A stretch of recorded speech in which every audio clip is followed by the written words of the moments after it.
Halo semua, bagaimana kabar kalian hari ini? Semoga tetap sehat dan terus semangat. Hari ini kalian masih belajar mengenai materi konsep wilayah dan tata ruang dengan subtopik teori pusat pertumbuhan. Masih ingatkah kalian mengenai materi sebelumnya mengenai pusat pertumbuhan? Apa itu pusat pertumbuhan? Pusat pertumbuhan merupakan suatu wilayah yang pertumbuhannya sangat pesat, sehingga dapat mempengaruhi wilayah-wilayah lain di sekitarnya. Lalu, apa saja yang membuat wilayah tersebut dapat menjadi pusat pertumbuhan? Masih ingatkah kalian mengenai faktor-faktornya apa saja?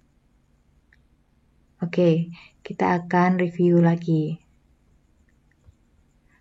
Faktor yang pertama yaitu mengenai topografi, di mana daerah yang memiliki topografi yang datar itu biasanya lebih mudah untuk menjadi pusat pertumbuhan dibandingkan dengan wilayah yang topografinya terjal.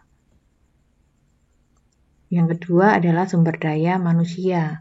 Satu wilayah yang memiliki sumber daya manusia yang baik, berkualitas, maka dapat memacu wilayah tersebut menjadi pusat pertumbuhan. Yang ketiga adalah sumber daya alam. Bila wilayahnya kaya akan sumber daya alam dan memiliki pengelolaan sumber daya alam yang baik, maka hal ini bisa mendorong wilayah tersebut menjadi pusat pertumbuhan. Berikutnya adalah sarana dan prasarana. Bila sarana prasarananya baik, lengkap, maka hal ini akan menjadi modal suatu wilayah menjadi pusat pertumbuhan. Nah, itu adalah 4 faktor mengenai suatu wilayah dapat menjadi pusat pertumbuhan. Sekarang kita akan mempelajari lebih lanjut mengenai materi kita, yaitu teori pusat pertumbuhan. Ada 4 macam mengenai teori pusat pertumbuhan ini. Yang pertama adalah teori potensi wilayah, kemudian teori tempat sentral, teori kutub pertumbuhan, dan teori sektoral. Kita akan membahasnya satu persatu. Untuk yang pertama adalah teori potensi wilayah.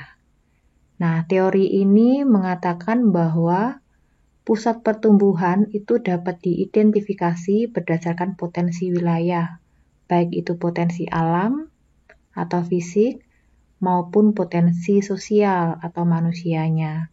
Jadi, bila suatu wilayah dapat mengembangkan setiap potensi yang ada dengan baik, maka bisa mendorong suatu wilayah tersebut menjadi pusat pertumbuhan. Itu menurut teori potensi wilayah.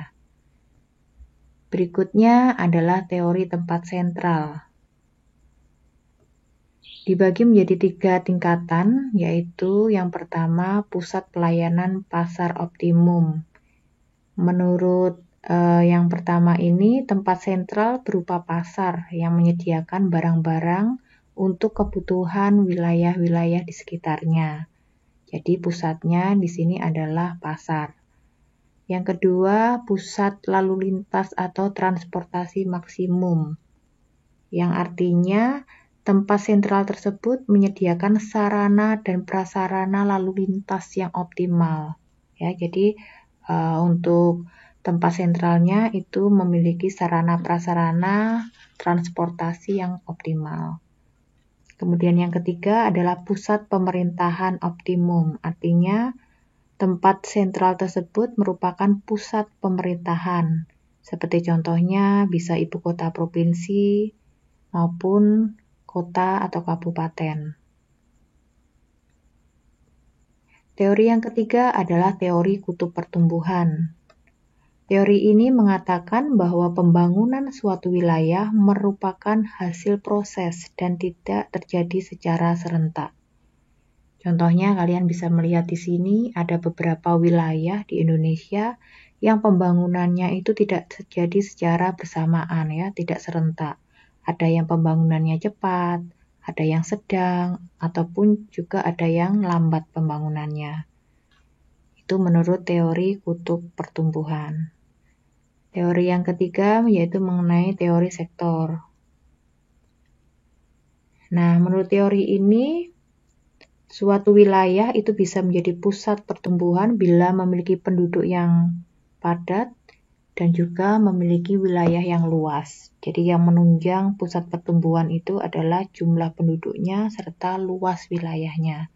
Makin padat, makin luas, maka kesempatan untuk menjadi pusat pertumbuhan akan semakin besar. Itu adalah teori yang keempat, yaitu teori sektor.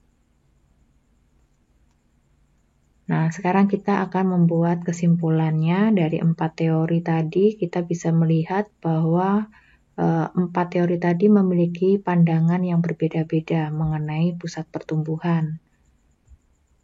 Yaitu yang pertama tadi teori potensi wilayah yang menekankan pada potensi fisik atau sosial pada wilayah tersebut. Kemudian teori tempat sentral yang menekankan pada pasar, lalu lintas yang optimal, dan pusat pemerintahan sebagai pusat pertumbuhan. Kemudian teori kutub pertumbuhan yang menekankan pada pembangunan wilayah itu tidak terjadi secara serentak, tidak terjadi secara bersamaan, ya, ada prosesnya. Kemudian teori yang keempat tadi dikatakan bahwa penduduk yang padat dan wilayah yang luas itu memiliki potensi yang besar untuk menjadi pusat pertumbuhan. Nah, itu adalah materi kita untuk hari ini. Untuk pertemuan selanjutnya, kalian akan belajar mengenai faktor dasar dan manfaat perencanaan wilayah. Kalian bisa baca-baca dulu dari handout geografi, supaya nanti kalian lebih mudah untuk memahami materi ini. Oke, terima kasih. Sampai jumpa. Tuhan memberkati.